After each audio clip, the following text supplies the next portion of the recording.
I do really want to film from this angle so you can get all my pretty fairy lights in, but I fear the lighting is going to do my head in. Maybe that's better? Girls, go grab your tea. We're talking about a topic that I would say 99% of people struggle with. Do you see Nelly? I much prefer this angle. I don't know why. I feel like obviously it's still blurry, but I thought we could get Nelly in it because she is so cute and she deserves it. Let's get into today's topic, which is body image. I am not a professional in any sense. I'm just going to tell you my struggles, what I found, and just give my unprofessional advice on the topic because I've struggled with it. I'm sure many of you watching have struggled with it, so I mean, let's just get into it. So how do you love yourself? I feel like everyone always has that question about themselves, about how to truly love yourself. So you need to manage your expectations. And what I mean by this, instead of trying to feel self-love first, like feel it, which often doesn't work, think of yourself as an explorer and you're kind of searching unknown territory, which is yourself. And we need to start observing ourselves like a scientist. This is what I've found really has helped me, and I know it sounds silly, but just bear with me. When I'm going through periods of really bad body image, I tend to journal quite a bit, and these are the questions I ask myself, which I feel like are kind of acting like a scientist towards yourself. My first question is, what energizes you without even trying? Could physically be food, drink, friends, walking. What drains you even when you should be able to handle a certain situation? What is draining you when you should be able to handle something that is very mundane? This question is like one of my favorite questions to answer, and it's, what tiny things make you smile when no one is watching? So you know, sometimes when you go about your day and you just like randomly smile at yourself because you're like, oh, or like something like that. I just love thinking about those little things. That's like one of my favorite questions to ask. And then the last question I usually ask myself is, what parts of your personality show up even when you wish they wouldn't?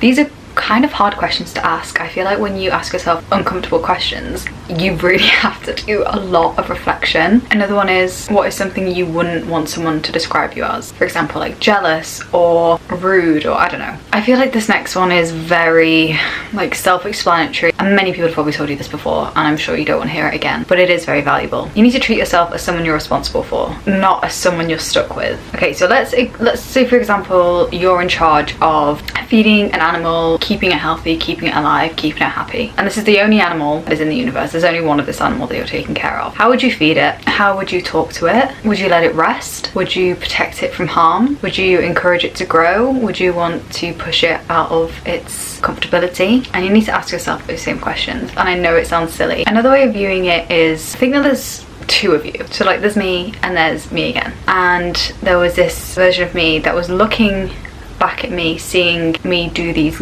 horrible things to myself, if that makes sense. That was like such a bad way of explaining things, but imagine if you could see how you were treating yourself. Would you not just like want to hug her and feel sorry for her and just like tell her not to say all these mean things to herself? I don't know, I might get into that in a bit. I feel like sometimes you could view yourself as like a work in progress of like a book that you haven't finished writing yet. Rather than constantly judging yourself about the things that you like, if you've got any weird quirks, like rather than judging them, be curious about them, because it makes you you. It makes you so much more interesting. You need to give yourself permission to grow and also to surprise yourself. The deepest self-love is choosing to stay on your own side while you become the person you're becoming, if that makes sense. Next one is how to actually know your worth rather than just like tell yourself daily affirmations like, I'm worthy, I'm this, I'm that, which are amazing, and you should 100% keep doing that because it does actually work. I'm going to give you some advice on some other ways of doing that rather than just verbally saying it to yourself in a mirror. So these are some ways that you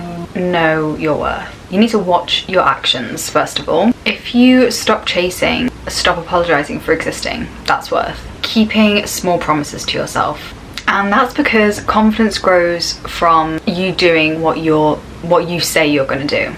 You need to keep these promises to yourself. You need to keep showing up for yourself. You need to notice what drains you, and you really need to take a step back from that. And a brilliant way of doing this is through journaling. In my last YouTube video, I did do a whole journaling video. No, I didn't. That was a lie. I did a journaling segment where I was writing about what drains me, what energizes me, and I do this at the end of every single month, and it's truly the most reflective thing ever. And I would recommend you all do that. Even if you don't have a journal, just write down what you think energizes you and what is draining you of your energy. Anything that is draining you of your energy, you need to take a step back and realize what you can do differently from that. Protecting your energy shows that you believe that your energy matters, which is worth. Again, back to journaling or writing things down. Your brain needs reminders, okay?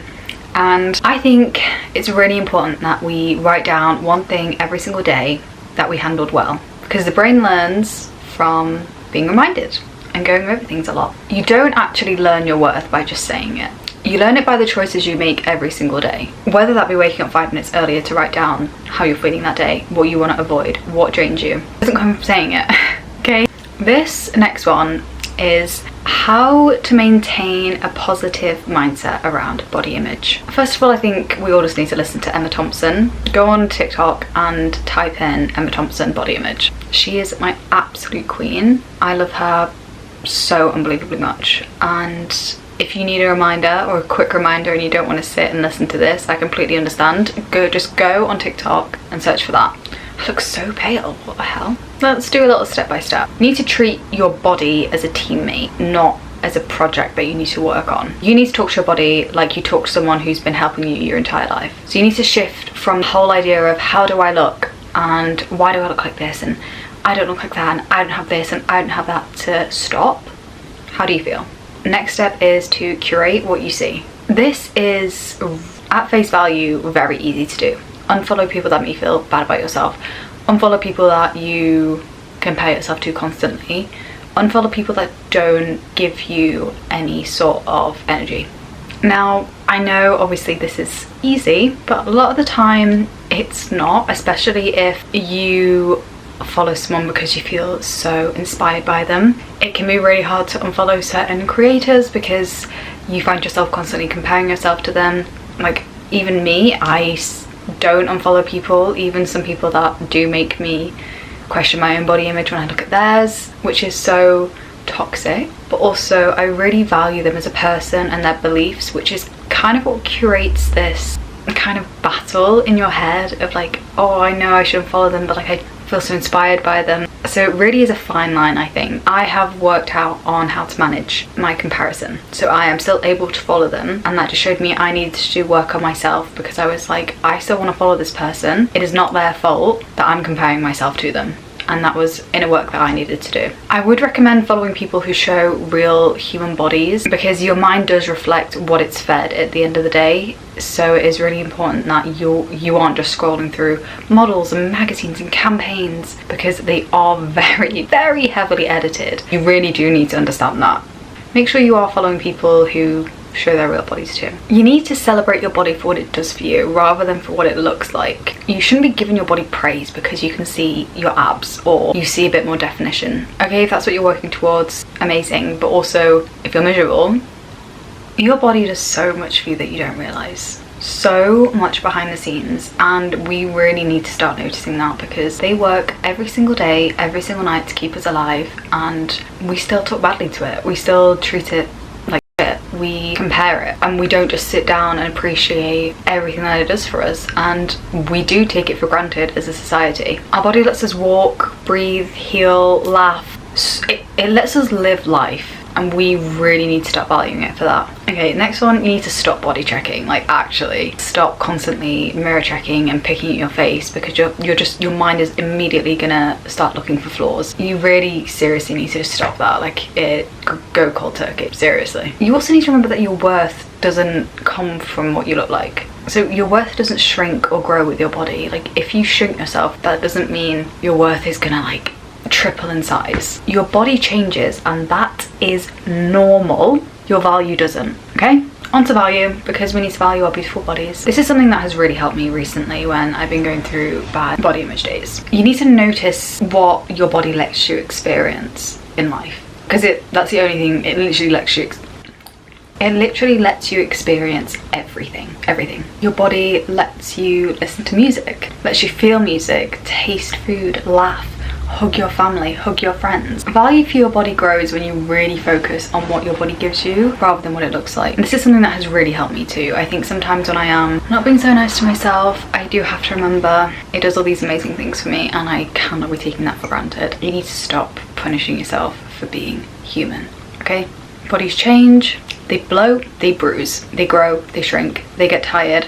That is normal. You need to value your body by letting it be imperfect, because who says what's perfect? Like, actually, who has said this is perfect? And also, perfect looks different in every single person's eyes, so you actually just need to stop missing out on things because of how your body looks. I think so many people get in their own head about, I can't eat this or I can't eat that because like it's gonna make this happen to me, or it's gonna change my body in this way, and therefore I'm not gonna do it. Especially on holiday, when you are saying, oh no, I'm not gonna have that ice cream because it's gonna make me bloat and I'm wearing a bikini. When you get back from that holiday, you're gonna look back and think, why did I not have that ice cream? Why did I not indulge and make that memory of tasting this amazing ice cream in Italy that I'm not gonna get ever again because I'm never gonna be there at that time, at that age, with those people? Why would you miss out? Why would you do that? Really think about that. And this kind of goes hand in hand with another thing that I do, which is kind of acting like it's my last day.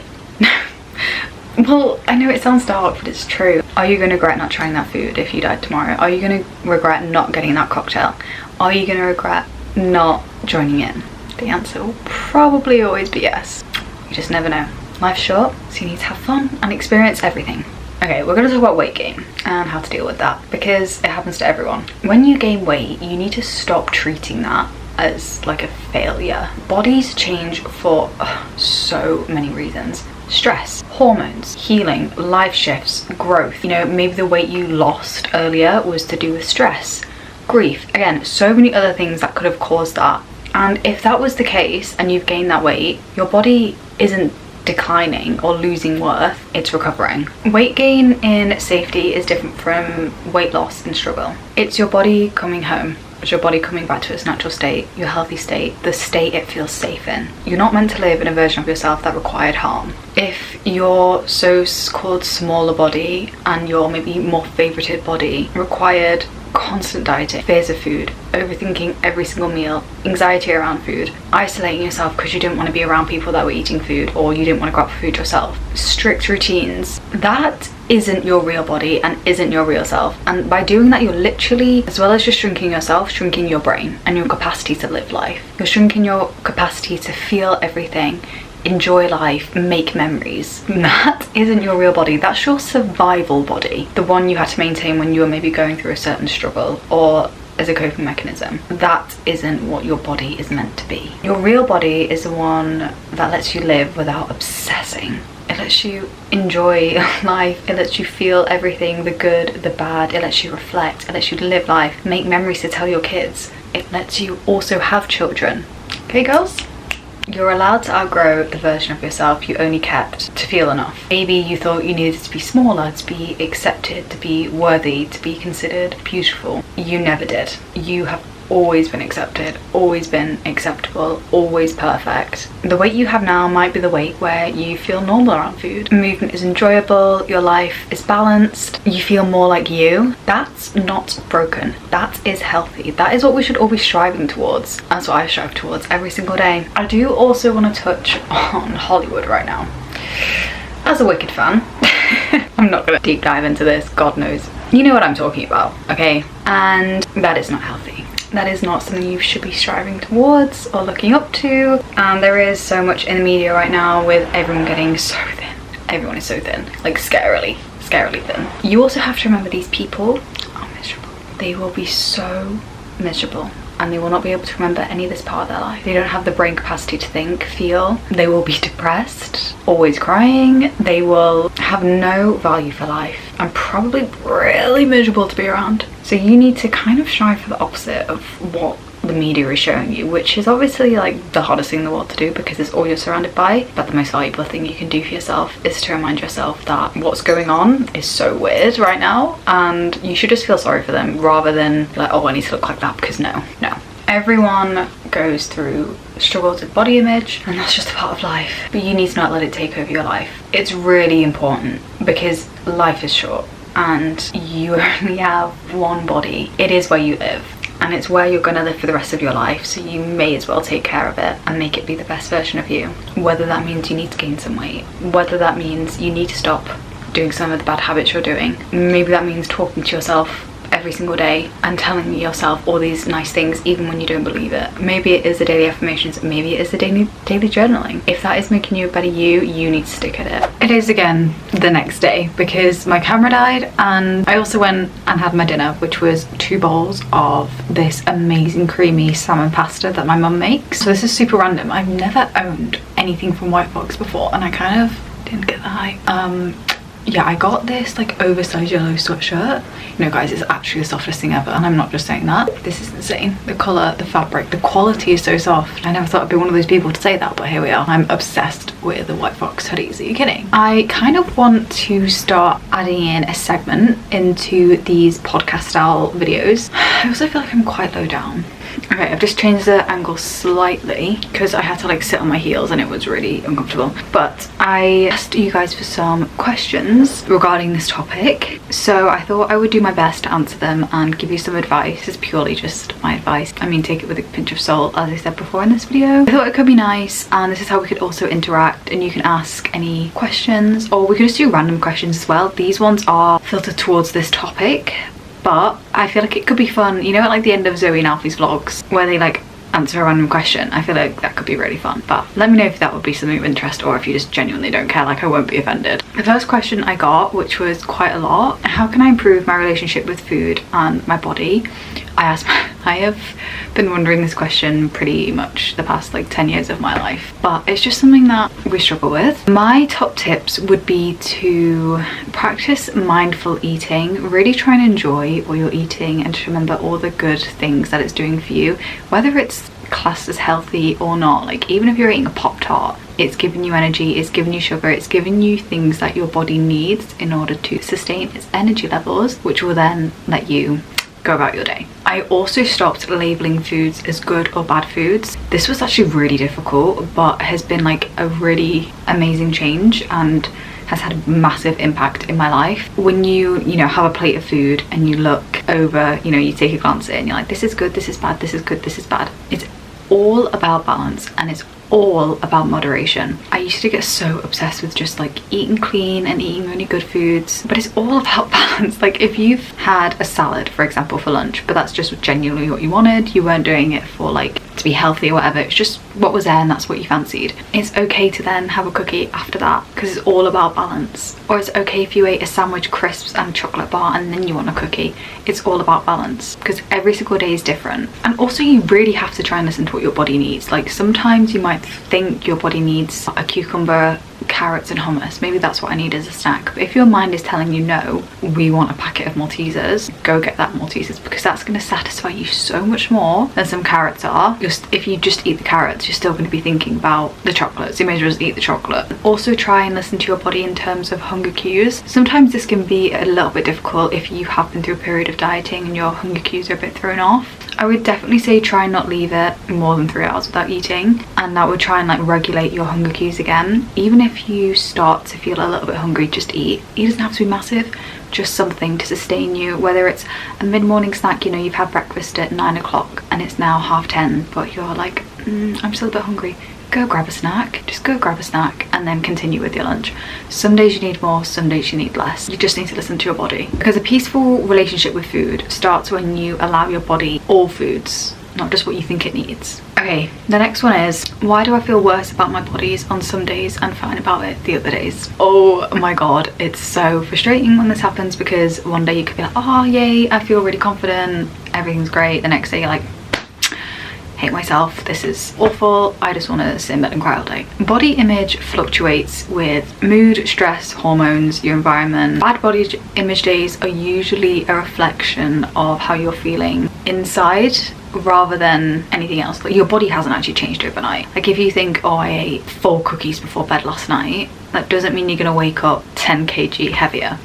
Your body would have not changed whatsoever overnight. It doesn't work like that. Bad body image days don't mean that your body is the problem.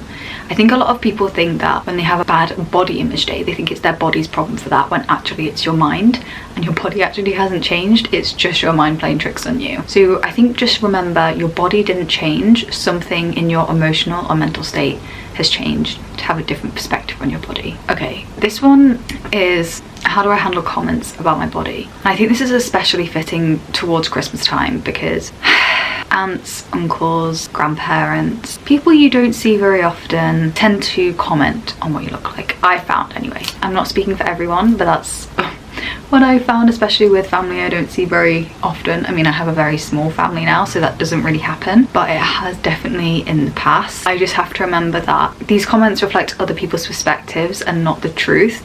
So sometimes if someone is commenting about your body or how they look, it could just be a reflection of how they're feeling on the inside. And I think you just have to remember that what they're saying isn't the truth. I know this can be quite difficult, but I have said to people in the past, I'd rather not discuss my body, and that surprisingly shocks people. Not many people say outright, please stop commenting on my body, or that's not of interest to me, and that really does make a difference when you do say that to someone. So give it a try next time someone's like, you look like this and you look like that. We'll be like, well, don't talk about my body. How can I stop comparing myself to others? The most important quote you should say to yourself on the daily is, comparison is the thief of joy. It literally will make you miserable. It will take every single inch of joyness out of you. You need to stop comparing yourself, and it's so hard, but you have to. Comparison is a habit and you can interrupt it, and how I do that is I kind of shift my focus onto what my body does for me. So what I do is I notice when I'm comparing myself to others, I'll redirect that thought and say one thing that I appreciate my body does for me, and therefore why am I criticizing it because it's doing this for me? And